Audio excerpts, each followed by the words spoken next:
Welcome back to Movie Recaps. Today I will show you a thriller, mystery film from 2018, titled I Still See You. Spoilers ahead. Watch out and take care. In the city of Chicago, an accident known as the event happens. A large particle collider in Ashburn Laboratories explodes and kills everyone in the city, so now Chicago has become a no-go zone. This event has a big impact on the world as well. Now every house has a panic room and, most importantly, the ghosts of the people that died during the event are appearing all over the place. They call these ghosts remnants or REMs, and there are some laws that reign over their behavior. They aren't sentient, just projections of the past. They can't alter their imagery. They're stuck in small loops that repeat each day for just a couple of minutes before they disappear. And lastly, they can't affect the real world. 10 years later, there's a rumor going around that new REMs are showing up, but the government denies it. In Jewel City, 50 miles from Chicago, teenage girl Veronica Calder has survived the event, but sadly, she lost her father Robert. However, his remnant shows up every morning at the table, but her mother Anna refuses to acknowledge him. Later at school, Veronica is having a class about REMs by August Bittner. She asks him why it is said that REMs can only come from victims of the event when new ones are showing up, like the ghost girl currently in the classroom, but Mr. Bittner doesn't have an answer. During lunch, Veronica's attention keeps falling on Kirk, an antisocial boy that is obsessed with REMs. He spends all day hunched over his notebook, and everyone knows he was expelled from his last school, but nobody knows why. When the sun sets, Veronica decides to spend the evening ice skating at the lake and remember all the good times she spent here with her dad. The next morning, after she's done showering, Veronica finds a new REM in her bathroom, and the shock makes her fall. It's a young man that stares at the mirror, and right before disappearing, he raises his hand as if trying to write something. To Veronica's surprise, he does. The word run appears in the mirror for a few seconds as well. Later during class, she's too distracted to pay attention, and her classmates call her out when they notice something very particular. Her ear is bleeding. The school nurse checks Veronica and finds nothing, so she decides to try to talk to Mr. Bittner about this weird REM in her bathroom.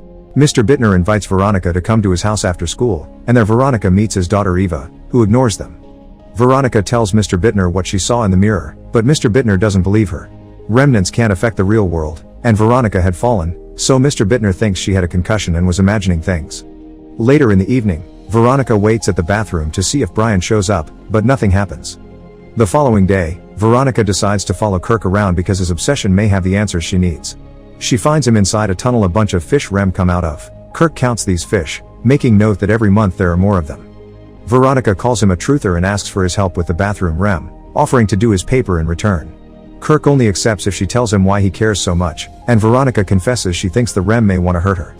Later at school, they begin discussing a possible plan and Veronica calls the REM Brian without realizing what she just said until Kirk points it out.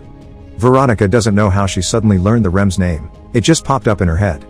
To find out who this REM used to be in life, they need to take a picture of him to get them started. Common cameras can't do that, so they ask a member of the science club to help. Actual spectrographic lenses are super expensive, but this boy knows how to imitate the effect with just a few household tools. Veronica and Kirk install the machine in the bathroom and wait for Brian to show up. When they hear a weird noise, Veronica goes downstairs to check and finds the reflection of a man in the mirror. After noticing something moving in the corner of her eyes, she runs back to Kirk for help, but when they come downstairs again, they only find Anna. Veronica tries to think of some excuse to tell her mom, but at that moment, Kirk notices the time and rushes back to the bathroom, so Veronica follows him closely. Brian does show up and Kirk manages to take a picture of him before things get weird. Brian's face begins to rot and then he turns around, jumping them at the same time the light bulb explodes, causing him to disappear. The next day, Kirk uses the picture to find out who Brian is. It turns out that 4 years ago, Brian abducted and killed the pastor's daughter, Mary. Veronica and Kirk go to see the pastor to ask her some questions, but she knows only the basics. Brian had been stalking Mary around the campus, and one day he approached her there. After an argument, Brian convinced her to go with him, and that was the last time Mary was seen alive. The police found Brian in a motel the next day after they found Mary, but Brian had already ended things for himself. Veronica and Kirk begin researching Brian. They come to the conclusion he wasn't from around here. Since Jewel City is a small place and nobody knew him, probably Mary hadn't known who he was either. The day Mary went missing was the day before her birthday, February 29th aka Leap Day, which matches Veronica's. The duo is doing this research in the library, where a mysterious shadow watches them without them noticing. When said shadow disappears, the lights flicker and Veronica accidentally drops her notebook. As she picks it up, she finds the word run written all over its pages over and over, but she didn't put them there. Later, Kirk is called into the principal's office to be scolded for harassing the pastor. Kirk tells him it's for a school project, but the principal doesn't believe him. Meanwhile, Veronica is at the school's basketball game, worried because Kirk isn't showing up or answering her messages. The principal is there though, and he leaves through the stairs when he gets a text message. During the game, Veronica begins seeing Brian appear in the middle of the crowd, and then in a room across the court. After failing to approach him in the stands, Veronica starts crossing the court to get to him, too distracted to notice she's interrupting the game. When she finally snaps out of it, something very disturbing happens. The body of the principal falls through the roof. In the evening, Kirk visits Veronica to share a worry of his. He had told the principal the real reason they talked to the pastor, and the principal had promised to help, but now he's dead. Kirk is sure these two things are connected, but Veronica thinks that's a stretch. When Kirk finds her ice skates, Veronica explains they used to belong to her dad and shares her last memory of him. The day of the event, she yelled at Robert and told him she didn't love him.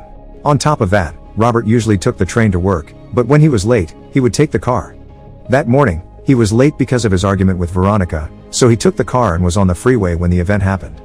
If he had taken the train, the explosion wouldn't have reached him, so Veronica feels his dad's death is her fault. That's why she's never been to his grave. Kirk isn't doing much better on family matters. He never cried for his dad, and the reason why he tracks Rems is that Kirk's waiting for his father's ghost to show up, because so far he hasn't. During their chat, Veronica and Kirk almost kiss, but they're interrupted by Anna, who offers Kirk the sofa bed for him to crash because it's too late to travel and the roads are icing over. Later that night, Veronica finds Brian at her window, trying to reach for her. She steps back and falls on a layer of ice that suddenly breaks, making her fall into the lake. In the water, Veronica sees two female ghosts, and after a series of strange visions, she wakes up on her bed, understanding it all had been a nightmare. In the morning, Anna tells Veronica that she'll be leaving for an interview in Overton on the 28th, which upsets Veronica because her mom will miss her birthday. When Robert's Rem shows up as usual, Kirk notices something very strange. The newspaper the ghost is holding is from a date after his death. There's an article about the disappearances and deaths of two girls, Emma and Claire, so Kirk writes the details down while coming to the conclusion that Robert is trying toward Veronica. They search for some details online and find out the girls went missing on leap day 1 year after the other. Claire's sister is still around, so the duo goes to see her. She tells them that Brian was Claire's boyfriend and she was obsessed with him, so obsessed in fact that she moved to Chicago shortly after meeting him. When she mentions that Claire's Rem shows her death, Veronica and Kirk don't hesitate to go to see it, even if it means getting inside the no-go zone. When they arrive in Chicago, they find the lake from Veronica's dream. But the most shocking discovery is seeing the huge amount of Rems around the city that won't disappear after a few seconds. Kirk theorizes that the energy that brings them to this world must be stronger here because it's ground zero, so this allows the Rems to have longer loops. Suddenly, a group of real people shows up, just a bunch of thugs drinking and being annoying. Kirk pushes Veronica against the wall and kisses her, pretending they're Rems, which convinces the thugs to leave them alone, including the one that almost uses a knife on them as a test. Afterward, they go to the address Claire's sister had given them and discover it's the lab where the event happened. A man at the entrance charges them to see the infamous Rem of the dying girl, and as they go downstairs, Veronica and Kirk see ghosts of all kinds from the times this building wasn't a lab yet, including the girls from Veronica's dream. Eventually they make it to a room filled with normal people that are there to see the Rem. Claire's ghost shows up happily chatting with someone they can't see, which indicates she knew her attacker. Suddenly Claire's being thrown around and she tries to escape by climbing a staircase, but when she makes it to the top, the attacker asphyxiates her and the Rem disappears. Among the crowd, Kirk notices the head of the experiment that caused the event, Dr. Martin Steiner, and calls his name. Not wanting to be found, Steiner runs away, so Kirk and Veronica go after him until they corner him in an alley. Steiner pulls a gun on the teens, but Veronica doesn't let him intimidate her and tells him to shoot, since not having answers to protect herself is the same as being dead. This makes Steiner accept to tell them his story as he takes them back inside. Back when bombs went off in Hiroshima and Nagasaki, the shadows of the dying people were seared into the walls for all time. These echoes we leave after death can become something more, like a doorway that could allow the dead to communicate with the living. Steiner's research was about trying to create one of these doorways, so they would bring patients to the brink of death and back. But the closer they got, the more dangerous it became, and the day of the event, instead of making a door, they tore a massive hole. Brian was Steiner's brilliant assistant, but something broke in him after the event, so when Claire died, Steiner was sure he did it. The girls that died afterward were part of Brian's attempt at achieving spectral transference with the intention to bring Claire back in these girls' bodies. Steiner also confirms that the Rem laws they're taught at school are lies, and that there's a connection among all Brian's victims. They share Claire's birthday, which is leap day just like Veronica's. Kirk steals a photograph of the old lab while Veronica promises they won't say anything, but Steiner can't take the burden of truth anymore and uses his gun to end things. The next day, Veronica and Kirk go back to school while discussing options to keep Veronica safe until her birthday is over. However, the school administrators are waiting for them to make Kirk open his locker, only to find a gun inside. Kirk swears it isn't his, but he's taken away anyway. Desperate and afraid, Veronica goes to Mr. Bittner for help, who finally believes her because he's talked to the pastor. He also reveals that Kirk was expelled from his last school because they found a gun on him. After hearing the story about Steiner, Mr. Bittner thinks running away won't help, so he gets an idea. They will cover the panic room at Veronica's place with lead lining, which supposedly prevents Rems from entering. The following day, Kirk tries to talk to Veronica because she's been avoiding his calls. But Veronica isn't sure she can trust him anymore, even when he confesses that he did have a gun at his previous school, but that had been for himself, not to hurt anyone. Veronica tells Kirk to leave before she and Bittner get the room ready so she can hide there.